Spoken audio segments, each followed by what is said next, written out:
Пьяный мужчина устроил стрельбу в Якутске. Накануне вечером около 7 часов на пульт дежурной части поступило сообщение о стрельбе в общежитии медцентра. О том, как развивались события и чем все закончилось, расскажет Лазарь Афанасьев.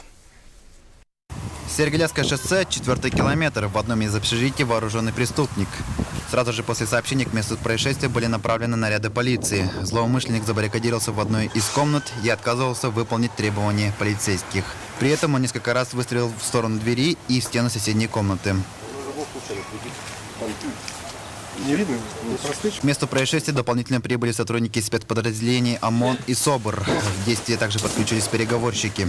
Была оцеплена близлежащая территория, эвакуированы на безопасное расстояние все жильцы жилого дома. Через некоторое время сотрудникам удалось уговорить мужчину бросить оружие и сдаться. Как выяснилось, он находился в состоянии алкогольного опьянения. Изъят обрез охотничьего ружья 12 калибра, патроны.